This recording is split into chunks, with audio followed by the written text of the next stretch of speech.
This is NEC News Today. I'm Jeremiah McKinnon with necnewstoday.com.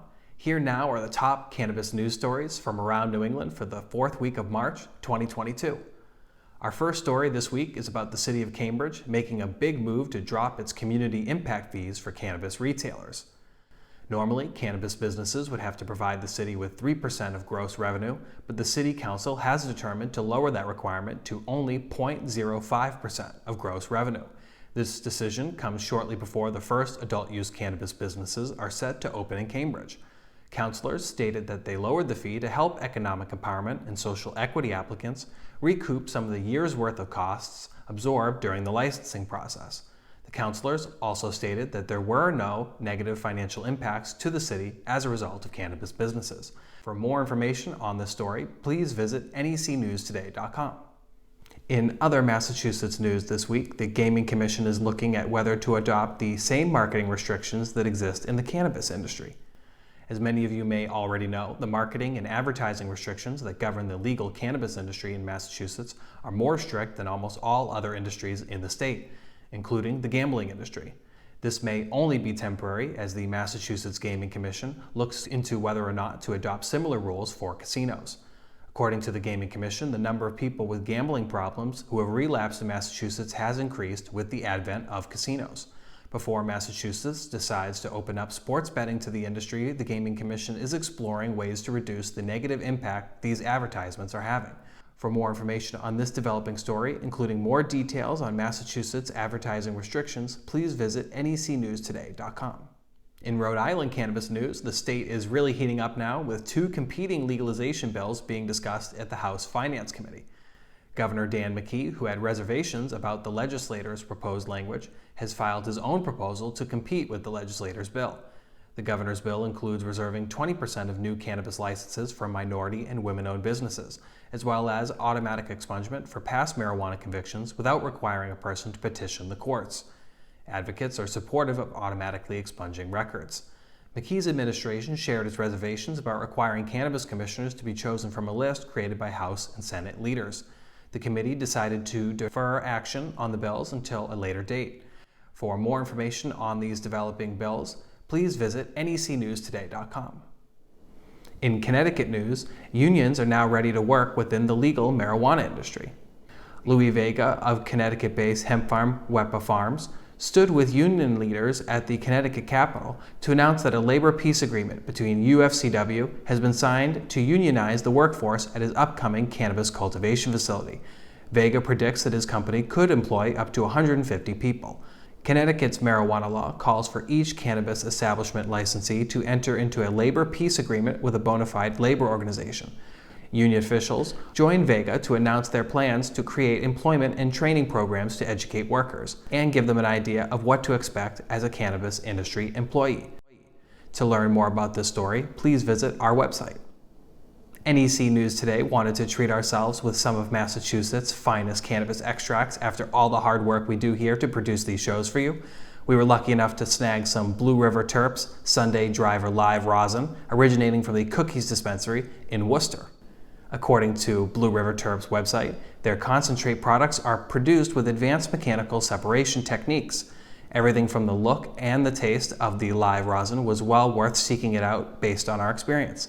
For the full review, including photos, please visit necnewstoday.com. In more serious cannabis news this week, there was a temporary medical sales outage impacting medical cannabis patients in Massachusetts. The Massachusetts Cannabis Control Commission announced on Twitter that the Medical Marijuana Patient Portal and the Massachusetts Cannabis Industry Portal would be unavailable between Saturday, March 19th at 11 p.m. through Sunday, March 20th at 6 a.m. for system updates. On Sunday morning, several dispensaries informed their customers that issues with the patient portal had left them with severe delays or unable to process medical transactions. The system update seems to have affected medical dispensaries across the state with lingering issues that took time to troubleshoot. This coincided with the New England Cannabis Convention that many cannabis companies were attending in Boston. Thankfully, the problem was resolved by the following morning, with medical dispensaries and patients reporting no further issues accessing the patient portal.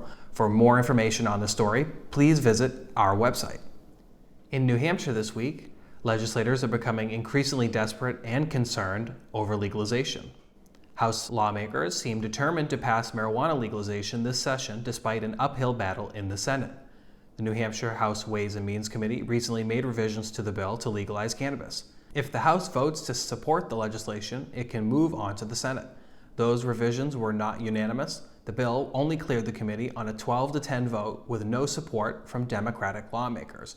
The revised bill would prohibit edible marijuana sales to the general public. However, state-run stores could still sell edibles to state-registered medical patients. State Division of Public Health Services Patricia Tilley told the committee that it wouldn't be fair to have state-run stores competing with medical dispensaries in this way. Eliminating edible marijuana was not taken into account for the original revenue projection, which would suffer as a result of the restriction. Opposition in the Senate has led some House lawmakers to file amendments to legalize personal marijuana use in the New Hampshire Constitution. One such amendment failed to pass, with two others tabled for another time. This story is developing, so please visit our website for more information. In event news, Western New England University has announced a virtual expungement and sealing clinic on April 6th. The Massachusetts Virtual Expungement and Sealing event will bring professionals in cannabis social justice and law together to help individuals expunge and seal their criminal records. The event is being held on April 6th from 12:30 to 4:30 in partnership with Western New England University. Pro bono attorneys will be there to assist individuals in expunging their records and sealing their cases. The event is free and open to the public. Registration is required. Western New England University is also hosting a legal volunteer training for the expungement and sealing event. The training includes an overview of the process and other education to help volunteers assist lawyers in serving clients. The school is asking for legal volunteers to help at the expungement event. For more information on how to participate in this event, please visit our website. In Maine news this week, the Veteran Legal Affairs Committee in the state legislature has advanced several medical cannabis bills. Enhancements to Maine's medical cannabis system have received approval from Maine's Veterans and Legal Affairs Committee. Some of the changes include protecting access to telehealth for patients, permitting digital copies of medical cannabis cards, and requiring administrative changes that involve a patient or caregiver privacy to be reviewed by the legislature prior to approval. Paul McCarrier with the Cannabis Council of Maine is pleased with the bills and feels actions from the legislature have done a lot to recognize medical marijuana caregivers in Maine. To learn more about these recent developments, please go to our website, necnewstoday.com. In what only can be called a strange research study funded by the National Institute on Drug Abuse, Massachusetts General Hospital Center for Addiction joined forces with NIDA to produce a study that says medical marijuana cards increase addiction risk. The study, funded by a grant from the National Institute on Drug Abuse, was authored by Jody Gilman, who works at the Center for Addiction Medicine at Mass General Hospital. Her report suggests that higher rates of cannabis use disorder are associated in individuals who possess a medical marijuana card. Those who obtain a medical card for anxiety or depression were most likely to develop cannabis use disorder, according to the study. Gilman said about medical marijuana, quote, "There have been many claims about the benefits of medical marijuana for treating pain, insomnia, anxiety, and depression without sound scientific evidence to support them." As many of you watching this know, marijuana happens to be one of the most researched plants in the world. Over 20,000 marijuana research studies exist in the record, many that do show safe and therapeutic benefits from medical cannabis use. We'll let you all be the judge with the intent behind this study. To learn more, including a link to the study, please visit necnewstoday.com. Last but not least, there is a Lester Grinspoon Reconsidered event happening on June 24th. The Robert S. Cox Special Collections and University Archives Research Center, also known as SCUA, and the UMass Amherst Libraries has announced a full-day symposium that will honor the life of the late Lester Grinspoon, a pioneer in cannabis literature. The event will be held on June 24th, 2022. Funds from the event will be used to digitize Dr. Grinspoon's work and to raise awareness of the drug policy archives held at SCUA. The symposium includes many speakers that were close to Dr. Grinspoon or worked with him. The keynote speech will come from Carl Hart, a psychologist and neuroscientist from Columbia University. To find information about tickets and other highlights of the event, please go to necnewstoday.com. For the absolute latest New England cannabis news, head on over to necnewstoday.com and follow us on all your favorite social media platforms. If you're enjoying the show, please be sure to like this video.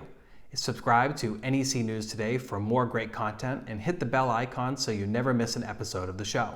For New England Cannabis News Today, I'm Jeremiah McKinnon, reminding you to always use cannabis responsibly and enjoy your cannabis-filled adventures throughout New England.